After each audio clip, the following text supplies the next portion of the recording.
Bismillahirrahmanirrahim. Assalamualaikum warahmatullahi wabarakatuh.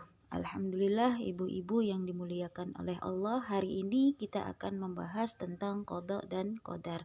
Nah, seperti yang sudah ibu ketahui bahwasanya qada dan qadar ini adalah sesuatu permasalahan yang sudah tidak asing lagi, karena dari semenjak kecil pun kita sudah menghafalkannya ya ibu-ibu. Rukun iman ada 6 perkara. Yang pertama iman kepada Allah, yang kelima iman kepada qada dan qadar. Nah, jadi ketika kita berbicara tentang masalah qada dan qadar, berarti kita berbicara tentang masalah keyakinan kita, tentang keimanan kita. Nah, ketika kita berbicara tentang keyakinan, keimanan, berarti ini menyangkut kita. Nah, kalau kita berbicara tentang akidah, berarti kita ini sedang membahas tentang masalah pondasi. Nah, kita ketahui bahwasanya pondasi itu sangat penting. Kalau dalam pondasi dalam bangunan saja, kalau pondasinya tidak kuat, maka bangunan itu mudah rubuh. Nah, jadi sama halnya seperti pondasi keimanan kita gitu. Ketika pondasi kita tidak kuat, tidak benar, maka bisa dipastikan perbuatan selanjutnya itu akan berefek. Nah, perbuatannya bisa jadi tidak benar. Nah, makanya pondasi ini sangat penting untuk kita bahas, karena ini adalah dasar dari suatu perbuatan kita. Nah, jadi ibu-ibu jangan di skip ya, jangan dilewati atau ketiduran ya Bu, karena nanti bisa tidak lengkap pemahamannya, sehingga pemahaman tentang qada dan qadar ini tidak menyeluruh. Takutnya ada yang disalah pahami. Nah, ibu-ibu yang dimuliakan oleh Allah, masalah qada dan qadar ini sebenarnya belum muncul gitu ya pada zaman Rasulullah, masih ada pada zaman sahabat gitu, masih ada. Nah, kenapa? Karena pada saat itu para sahabat itu sudah clear, sudah memahami betul-betul hakikat qada dan qadar ini. Nah, jadi kapan masalah qada dan qadar ini muncul? Nah, masalah qada dan qadar ini muncul sekitar abad 4 Hijriah. Nah, pada saat itu karena banyak ulama yang menerjemahkan buku-buku filsafat Yunani ke dalam bahasa Arab. Nah, sehingga ulama tertantang untuk menyelesaikan masalah yang ada dalam kajian filsafat Yunani tersebut, karena sebelumnya pernah menjadi bahasan di kalangan pendeta Nasrani, tapi mereka gagal untuk menyelesaikannya. Jadi para ulamanya itu tertantang. Nah, jangan sampai Islam itu tidak bisa menyelesaikannya seperti para pendeta Nasrani yang tidak bisa menyelesaikan masalah filsafat Yunani ini. Nah, sebenarnya apa sih yang dipermasalahkan di filsafat Yunani tersebut? Nah, jadi ternyata masalahnya itu terkait dengan masalah perbuatan manusia. Nah, mereka menanyakan bahwasanya apakah perbuatan manusia itu diciptakan oleh Allah atau diciptakan manusia itu sendiri gitu. Apakah semua perbuatan manusia itu sesuai dengan kehendaknya Allah, atau perbuatan manusia itu sesuai dengan kehendak manusia semua. Jadi contohnya misalnya seperti ini. Nah, jika ada seorang manusia yang menulis, kemudian menjadi seorang penulis yang handal, kemudian menulis itu atas kehendak siapa? Atas kehendak Allah atau atas kehendak manusia? Jika manusia itu sholat, rajin beribadah, nah sebenarnya itu atas kehendak siapa? Atas kehendak Allah atau kehendak manusia? Nah, kalau manusia sedekah itu kehendak siapa? Dermawan, dia suka memberi, kemudian suka berkurban gitu ya. Nah, itu sebenarnya dia melakukan sedekah itu sebenarnya kehendak Allah atau kehendak manusia. Nah, ada juga orang yang manusia itu mencuri gitu. Nah, ini sebenarnya ketika dia mencuri itu sebenarnya kehendak siapa? Apakah kehendak Allah atau kehendak manusia? Nah, jika manusia berzina itu kehendak siapa? Kehendaknya Allah atau kehendaknya manusia? Nah, kalau saya tanya kalau saya tanya ya ibu-ibu ya, Kalau yang pertanyaannya ini yang baik-baik semua ini ya. Nah, kalau ada orang yang suka suka bersedekah, orangnya dermawan, kemudian sholatnya nggak bolong-bolong, menutup aurat, kemudian sering pergi haji, hajinya sudah berkali-kali. Nah, itu sebenarnya kehendak Allah atau kehendak manusia? Pasti banyak yang menjawab nih ya Bu ya. Kehendak Allah gitu. Kemudian kalau saya ajukan pertanyaan yang lain, kalau ada manusia yang suka berzina, suka selingkuh, suka gosip, suka korupsi, nah sebenarnya itu kehendak Allah atau kehendak manusia, ibu-ibu? Kehendak manusia pasti rame gitu ya Bu yang jawab kehendak manusia. Kalau yang jelek-jelek pasti itu berasal dari manusia, kalau yang bagus-bagus itu berasal dari Allah. Nah jadi sebenarnya kehendak siapa gitu. Nah jadi para ulama itu sudah terjebak dari pertanyaan dari filsafat Yunani tadi, sehingga nanti ada dua jawaban gitu ya Bu ya. Dua jawaban, kalau bukan kehendak Allah ya pilihannya kehendak manusia.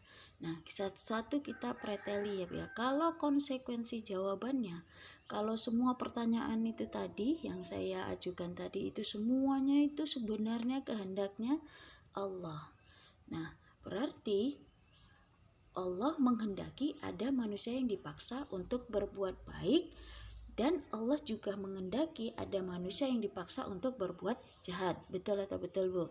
Nah kalau tadi masalah sholat, kehendak siapa? Allah. Yang mencuri tadi kehendaknya siapa? Yaitu kehendaknya Allah juga saya mencuri. Nah gitu. Nah, berarti di sini Allah memaksa manusia untuk berbuat baik dan memaksa manusia untuk berbuat jahat. Berarti Allah nggak adil dong gitu ya. Jadi kalau manusia dipaksa berbuat jahat, kemudian di akhirat harus disiksa di dalam neraka, berarti Allah itu zalim dong. Nah, begitu ya Bu ya. Nah, subhanallah. Nah, apakah sebenarnya itu yang menjadi jawaban yang benar gitu dari pertanyaan yang di atas? Nah, kalau jika sebaliknya, oh enggak, itu bukan karena kehendak Allah, itu semua terjadi karena kehendak manusia. Nah, kalau semua itu dikehendaki oleh kehendak manusia, berarti manusia mempunyai kebebasan untuk berbuat. Nah, jika manusia memiliki lingkaran kebebasan berbuat, maka kehendak Allah itu terbatas dong. Berarti Allah tidak akan mengetahui apa yang akan diperbuat manusia.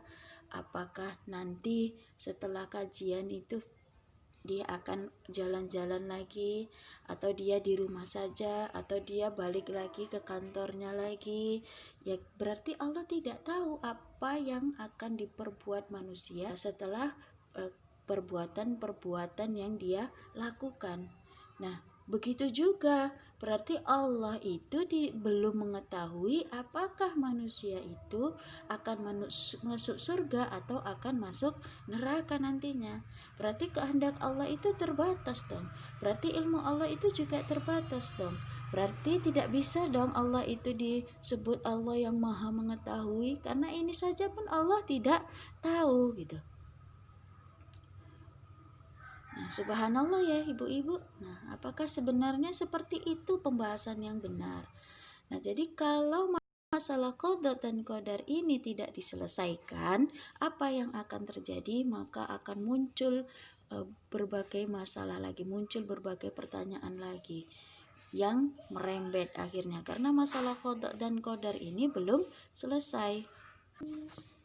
Nah, jadi menyangkut masalah hidayah. Masalah hidayah ini, apakah kehendaknya Allah atau hasil usaha manusia itu sendiri? Kalau kehendak hidayah itu kehendak Allah, berarti enak dong Bu kalau yang dikasih sama Allah hidayah. Nah, misalnya ada orang yang baru berhijrah. Oh iya, namanya dia sudah dikasih hidayah sama Allah, makanya dia berhijrah hari ini, sudah taubat hari ini. Nah, kalau yang nggak dikasih hidayah, kasihan dong ya Bu ya. Nah seperti itu contohnya. Atau menyangkut masalah tawakal. Nah, apakah manusia harus berpasrah secara total kepada Allah, ataukah manusia harus senantiasa berusaha terus-menerus? Karena ini adalah hasilnya itu ditentukan oleh manusia. Nah, bingung lagi ya Bu ya. Kemudian masalah rezeki. Nah, masalah rezeki ini sebenarnya itu sudah ketentuan Allah, sudah kehendak Allah, dapatnya banyak atau tidak, ataukah memang ini hasil dari usaha kerasnya manusia? Kalau ketentuannya Allah, maka nggak usah pusing-pusing gitu, nggak usah kepala capek-capek sekali, terlalu capek kali kerjanya, nggak usah sampai memancing tulang. Tapi kalau masalah rezeki itu hasil dari usaha manusia, berarti manusia di sini dituntut untuk bekerja keras, karena rezeki itu datangnya dari kehendaknya manusia. Itu semua gara-gara hasil usaha manusia. Nah, kemudian masalah ajal. Nah, ajal ini, apakah ajal itu sudah ketetapan Allah ataukah tergantung dari usaha manusia? Kalau ketetapannya Allah, jadi kalau ada orang yang naik kereta gitu ya, Bu ya, dan dia ngebut-ngebut, lari kecepatannya itu sampai 120, 140 atau bahkan lebih. Tetapi kalau belum ajalnya, dia tidak akan mati. Sebaliknya, kalau dia hati-hati, sangat hati-hati sekali, sudah pelan-pelan, sudah di pinggir jalannya, tapi toh dia keserempet juga dengan mobil. Nah, akhirnya dia bisa mati. Nah, ini sebenarnya yang mana yang betul gitu ya? Atau masalah doa. Nah, jadi masalah doa juga jadi bingung juga. Nah, apakah doa itu bisa mengubah ketentuan Allah ataukah tidak? Karena kalau bisa mengubah ketentuan Allah, berarti doa terus menerus. Nah, kalau tidak bisa mengubah ketentuan Allah, ya ngapain doa? Kan jadinya seperti itu ya. Nah, jadi masih banyak lagi masalah lainnya yang bisa timbul. Masalah qada dan qadar ini belum selesai. Nah, jadi harus diselesaikan. Nah, sehingga ketika membahas qada dan qadar ini, nah jadi tadi ada ulama yang membahas ini, akhirnya umat Islam itu akhirnya terpecah menjadi dua kelompok ekstrim. Nah, kelompok yang pertama itu diwakili oleh Mu'tazilah dan Qadariyah yang memahami bahwa manusia itu memiliki kebebasan berkehendak. Jadi semua yang terjadi di dunia ini, perbuatan-perbuatan manusia yang ada di dunia itu semuanya atas kehendak manusia.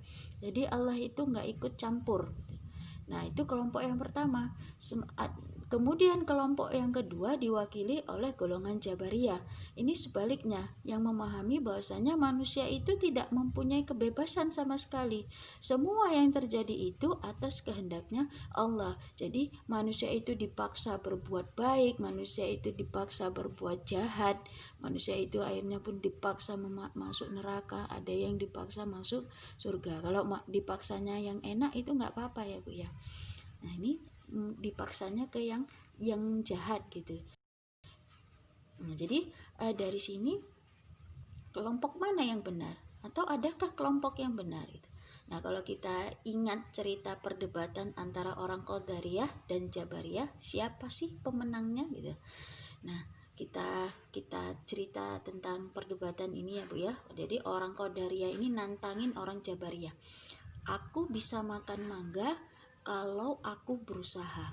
Ini karena tadi Qadariyah itu menganggap bahwasanya semua perbuatan manusia itu adalah kehendak manusia. Jadi dia bisa makan mangga kalau dia ada usahanya, karena itu adalah kehendak manusia. Nah, orang Jabariyah tetap kekeh bahwasanya dia tetap bisa makan mangga walaupun nggak ngapa-ngapain, karena itu semua adalah kehendaknya Allah. Dia bisa makan mangga atau tidak itu kehendaknya Allah. Nah, jadi orang Qadariyah ini tadi pergi ke kebun, kemudian memanjat pohon mangga, diambilnya mangga tersebut, kemudian dibawa pulang, kemudian dikasih tahu sama orang Jabariyah. Nah, ini buktinya bahwasanya perbuatan kita itu yang menghendaki itu ya manusia nih. Kalau aku nggak pergi tadi keluar, kemudian ke kebun manjat pohon mangga, aku nggak akan dapat mangga gitu.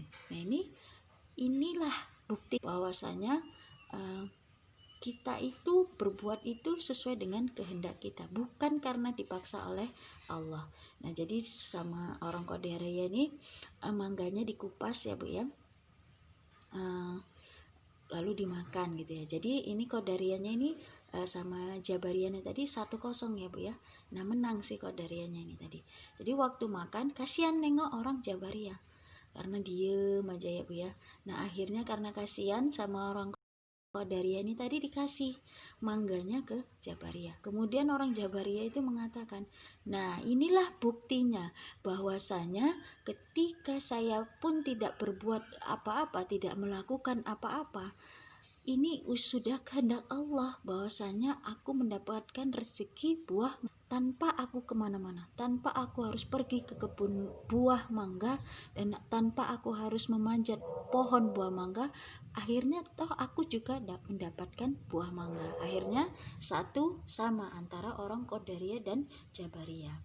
Nah, jadi karena tadi ulama tadi sudah terjebak oleh pemikiran atau filsafat Yunani tentang masalah perbuatan manusia ini. Jadi dari dasarnya saja pembahasannya itu sudah salah gitu. Apakah perbuatan manusia itu diciptakan oleh Allah atau tidak? Dari situ saja sudah salah gitu. Nah, jadi sebenarnya pemahaman yang sebenarnya itu bagaimana?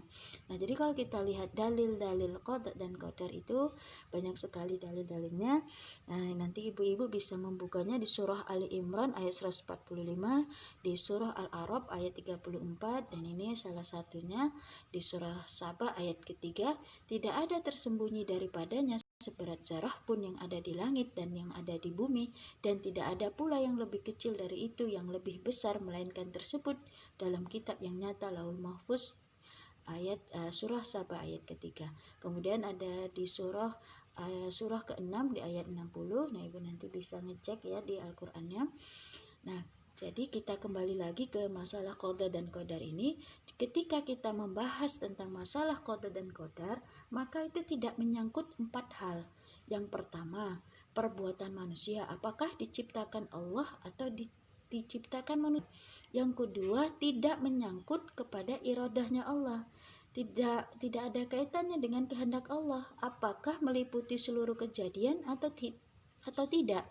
Kemudian tidak berkaitan dengan ilmunya Allah, apakah sudah mengetahui sebelum dan selama dan sesudah kejadian atau tidak. Dan tidak menyangkut masalah kitab Lauhul Mahfuz, apakah sudah mencatat semua kejadian dan tidak mungkin dirubah atau tidak. Karena ini semua kehendaknya Allah, ilmunya Allah. Kitab Lauhul Mahfuz ini adalah sesuatu yang gaib, dan sesuatu yang gaib ini kan tidak bisa diindra oleh manusia. Kalau sudah tidak bisa diindra manusia, bagaimana kita membahasnya? Maka dari sini ulama-ulama tadi sudah salah berpijaknya ketika mereka berbicara tentang qada dan qadar,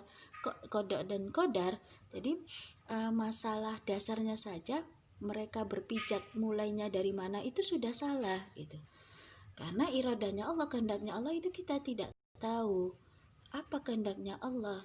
Kemudian ilmu Allah itu memang Allah maha mengetahui, tapi mengetahui apa saja kita tidak tahu. Kita yang tidak tahu, kalau Allah tetap tahu kita nanti masuk surga atau masuk neraka, ilmunya Allah sudah tahu. Tapi kalau kita kan tidak tahu kita mau masuk neraka atau masuk surga. Kemudian kitab Lauhul Mahfuz, kita ini kan jadi baik ini memang sudah tertulis dari sana. Atau ada yang mengatakan bahwasanya kita ini berbuat jahat kan sebenarnya sudah ditulis di kitab Lauhul Mahfuz. Tapi masalahnya Allah memang sudah tahu. Kita ini sudah dicatat perbuatannya, kita mau jadi orang baik atau mau jadi orang jahat. Tapi masalahnya apakah manusia itu tahu di Lauhul Mahfuz itu kita tertulis jadi orang baik atau tertulis jadi orang jahat? Kan kita tidak tahu. Nah, di situ masalahnya. Nah, jadi yang seharusnya yang kita bahas itu adalah perbuatan manusia itu sendiri. Nah, ini ibu-ibu bisa dijawab secara jujur ya. Nah, ketika kita berbuat, ini contohnya ketika kita mau mengikuti kajian online ini, kita mau serius atau tidak, kita mau sambil-sambilan mendengarkannya, sambil nyuci, sambil masak, atau sambil mengurusi kerjaan yang lain atau tidak, ya, atau kita mau ikut kajian ini atau tidak, atau kita ngikutinya sambil ngantuk-ngantuk sampai ketiduran, atau betul-betul kita mendengarkannya, menyimaknya gitu. Nah, coba kita jujur jawabnya. Ketika kita mau melakukan itu semua, apakah kita bebas melakukannya? Kita mau serius atau enggak, atau apakah kita bebas atau kita dipaksa? Dipaksa sama Allah. Kau itu harus ikut kajian online ini jam 2 hari Rabu. Harus. Apakah Allah menyeret-nyeret kita? Apakah Allah mendorong-dorong kita? Apakah di telinga ini terus berbisik-bisik, bisikan gaib gitu ya? Kamu harus ikut ini, kajian ini. Kamu harus menutup aurat contohnya. Kamu nggak boleh maksiat. Kamu harus taat. Kamu harus berbuat sesuai dengan hukum syara. Kamu nggak boleh meninggalkan hukum syara. Nah, apakah seperti itu? Nah, kalau terpaksa, mengapa ada paksaan? Jika baik itu mendapatkan pahala. Nah, kenapa kalau itu buruk itu mendapatkan siksa? Kan sudah terpaksa gitu ya. Berarti kok masih tetap ada pilihan gitu. Nah, sementara kalau itu semua sebenarnya bebas, itu semuanya kehendak Allah. Kita mau ikut kajian atau tidak, kita mau serius atau tidak, itu sebenarnya sudah semua itu bebas, itu karena sesuai dengan kehendak kita. Nah, kalau memang bebas sesuai dengan kehendaknya manusia, mengapa kita tidak bisa mengendalikan detak jantung kita yang setiap harinya berdetak? Kenapa kita tidak bisa mengendalikan itu semua kalau memang semua itu atas kehendak manusia? Nah, ternyata ini masih salah gitu kan. Pemahaman tentang perbuatan manusia itu masih salah. Nah, jadi sebenarnya itu yang bagaimana, yang benar itu seperti apa? Nah, kalau kita lihat fakta perbuatan manusia itu, ternyata ada dua wilayah. Ada wilayah yang dikuasai manusia, dan ternyata yang satu lagi ada wilayah yang menguasai manusia. Nah, satu-satu ya Bu ya. Wilayah yang menguasai manusia itu ada dua, terikat dengan nijom wujud atau di luar nijom wujud. Nah, contohnya kalau yang terikat nijom wujud. Nah, ibu-ibu lahir dari mama A, ya kan Bu? Ibunya si A, bapaknya si B. Bisa nggak milih Bu? Waktu belum dilahirkan, aku nggak maulah punya mama ini, aku nggak maulah punya mama itu, aku kepinginnya mama yang ini, aku kepinginnya punya bapak yang itu. Bisa nggak memilih Bu? Nggak bisa. Jadi waktu kita dilahirkan dalam keadaan hidungnya pesek, bibirnya memble, jidatnya lebar, selebar lapangan golf. Bisa nggak kita milih Bu? Atau kita kulit kita hitam nggak putih gitu ya, bisa nggak kita milih? Bisa gitu ya Bu ya. Jadi ketika kita lahir dengan sedemikian rupanya fisiknya itu, ya itu kita nggak bisa milih gitu. Itu terkait dengan sunatullahnya Allah, sudah memang seperti itu gitu. Nah, di luar nijom wujud, contohnya itu seperti awalnya itu kita yang berencana, tetapi akhirnya Allah yang memutuskan. Contohnya tadi kayak kita yang ngebut-ngebut di jalan ketika kita berkendara naik kereta di jalan, kita sudah hati-hati, kita pakai helm, kita sudah menaati peraturan lalu lintas, semuanya pokoknya kita orang yang taat gitu di jalan raya. Tetapi ternyata di kenyataannya kita itu diserempet oleh mobil gitu, atau kita mengalami kecelakaan. Nah, itu di luar dari nijom wujud tadi. Kita berencana untuk yang bagus-bagus saja, tapi Allah yang memutuskan. Nah, sementara wilayah yang dikuasai manusia, nah ini wilayah yang bisa dikendalikan manusia. Nah, jadi di wilayah ini manusia itu punya pilihan. Manusia itu bebas, bisa melakukan apa saja gitu, bisa melakukan A, bisa melakukan B. Tetapi yang disinilah gitu kan, Allah akan menghisap perbuatan kita karena kita punya pilihan, karena setiap pilihan itu ada konsekuensinya. Kalau kita berbuat sesuai syariat, maka kita akan mendapatkan pahala. Begitu pula sebaliknya, kalau kita berbuat tetapi melanggar syariat, maka kita akan mendapatkan siksa. Nah, ini sangat jelas sekali gitu ya Bu ya. Nah, kalau ibu-ibu mau ikut kajian, kira-kira itu di wilayah yang dikuasai atau tidak dikuasai oleh manusia. Kita kuasain, kita memilih kita mau ikut kajian atau tidak, kita mau serius atau tidak, itu ada pilihan. Makanya nanti kita dihisap oleh Allah. Kita mau nutup aurat atau tidak, itu adalah pilihan di wilayah yang kita kuasai. Kita mau berzina atau tidak, itu wilayah yang kita kuasai. Kita mau mencuri atau tidak, itu wilayah yang kita kuasai. Maka di situ Allah akan menghisap kita. Jadi perbuatannya sesuai dengan syariat atau tidak. Kita mau menerapkan hukum Islam secara kafah atau malah mencampakkan hukum Islam. Nah, di situ Allah akan menghisap kita. Berbeda halnya dengan di wilayah yang menguasai manusia. Apakah itu terikat nijam wujud atau di luar nijam wujud? Nah, inilah yang disebut dengan kodenya Allah. Jadi manusia tidak ada pilihan. Di sini manusia tidak punya andil, dan yang punya andil itu adalah Allah. Yang berperan itu adalah Allah. Itulah yang dinamakan dengan kodenya Allah. Maka ketika ada kodenya Allah gitu, maka manusia itu tidak dihisap oleh Allah. Jadi kalau kita terlahir dari ibu A, bapak B, itu kita tidak dihisap oleh Allah. Kita terlahir dengan fisik yang tadi ya Bu ya, yang menurut manusia itu tadi jelek, kulit kita hitam gitu ya, kita tidak dihisap. Oh, kalau dihisap Bu, wah rugi sekali kalau orang yang punya kulit hitam gitu. Orang yang punya kulit hitam masuk neraka semua, orang yang kulit putih masuk surga semua. Wah, enak sekali yang punya kulit putih gitu. Berarti Allah di sini jolim, berarti Allah di sini tidak adil. Tapi maha adilnya Allah, maha Allah itu memang betul-betul zalim, Allah itu memang betul-betul adil. Makanya ketika manusia itu tidak memiliki pilihan, Allah di sini tidak akan menghisap manusia. Jadi Allah membebaskan gitu ya, tidak ada pahala dan tidak ada juga siksa. Dia orang cantik itu bukan terus dijamin masuk surga, orang jelek itu udah pinggir-pinggir masukkan aja ke neraka ini orang jelek ini masuk ke neraka gitu ya Bu ya. Nah berarti di situ Allah zalim. Nah, jadi sudah clear ya Bu ya dengan qada. Nah, satu lagi permasalahannya bagaimana dengan qadar? Nah, itu qadar itu sebenarnya kalau kita bahasa Indonesia kan itu adalah kadar. Ya, setiap benda itu punya kadar. Nah, kadar itu apa? Kadar itu adalah khasiat. Nah, jadi bukan obat saja yang punya khasiat ya Bu ya, tapi semua benda yang ada di dunia ini punya khasiat, punya qadar. Contohnya api itu bisa membakar. Pisau itu kodarnya apa? Bisa memotong. Roti kodarnya itu apa? Bisa mengenyangkan. Nah ini semua adalah kodarnya Allah, sudah ditentukan oleh Allah. Berarti ini tidak dihisap sama Allah. Jadi Allah berhak mencabut khasiat tersebut. Nah tetapi khasiat-khasiat dalam benda-benda, semua benda yang ada di dunia ini bebas digunakan oleh manusia. Nah kalau sudah bebas digunakan oleh manusia, berarti ada pilihan dong, mau pisau itu mau dibuat apa, api itu mau dibuat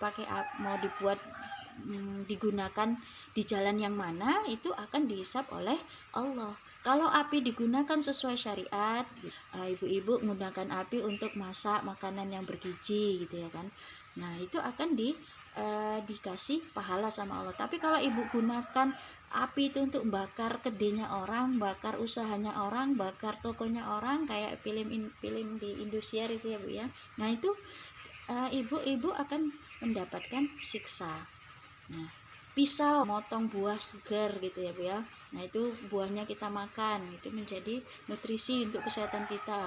Nah itu dapat pahala kita. Tapi kalau pisau itu kita pakai untuk menusuk orang, untuk bunuh diri, untuk merampok orang, nah di situ Allah akan mendatangkan kepada kita siksa, karena kita menggunakan pisau itu tidak digunakan sesuai dengan syariat, malah kita melanggar syariat. Nah, jadi sudah mulai sangat jelas ya Bu ya, sudah tergambar jelas gitu ya Bu ya, tentang qada dan qadar ini. Jadi bagaimana dengan manusia? Manusia itu juga punya qadar, punya khasiat. Jadi tubuh manusia itu punya khasiat. Nah, khasiatnya itu apa? Contohnya mata untuk melihat, telinga untuk mendengar, kaki untuk berjalan, perut itu punya rasa lapar. Kalau kita cuman dikasih mata, telinga ketika kita lapar itu nggak langsung berdosa jadinya, enggak, karena itu adalah qadarnya Allah gitu ya. Nah, tidak dihisap oleh Allah. Nah, masalahnya di sini ketika manusia juga mempunyai akal gitu ya. Akal itu juga khasiatnya manusia. Ya.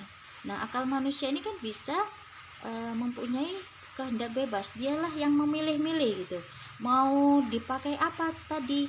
Khasiat manusia tadi, mata tadi untuk digunakan untuk apa? Telinga tadi digunakan untuk apa? Kaki tadi digunakan untuk berjalan kemana? Gitu. Nah, inilah yang akan dihisap Allah. Nah, kalau kita buka surah Asy-Syam ayat 7 sampai 8 dan kemudian Al-Balad ayat 10, di situ Allah katakan bahwasanya Allah itu kasih dua jalan. Jalan yang fasik yang pertama, yang kedua jalan takwa. Jadi Allah itu memberikan dua kebebasan, dua pilihan. Kemudian di surah Al-Balad juga sama ya, Bu. Wahadainahun najdain gitu ya. Jadi Allah kasih dua jalan di situ, jalan fasik atau jalan takwa. Sekarang kita yang milih. Nah, ketika kita itu memilih, disitulah kita akan dihisap oleh Allah. Mata kita gunakan untuk sesuai dengan syariatnya Allah, ya kita dapat pahala. Telinga kita gunakan untuk sesuai dengan syariat Allah, ya kita dapat pahala. Sebaliknya, kalau kita menggunakan mata kita untuk digunakan untuk melanggar syariat, maka kita akan mendapatkan siksa. Nah, jadi sudah sangat jelas ya Bu ya, qada itu yang mana, qadar itu yang mana. Selanjutnya, bagaimana kita harus mengaitkan dua kehendak antara kehendak Allah dengan kehendak manusia, bahwasanya kehendak Allah memang meliputi segala sesuatu termasuk terhadap kehendak manusia. Bagaimana kehendak Allah terhadap kehendak manusia? Ternyata Allah itu telah berkehendak kepada kita ya Bu ya. Kita itu dikasih pilihan sama Allah. Jadi kita dikasih kehendak bebas.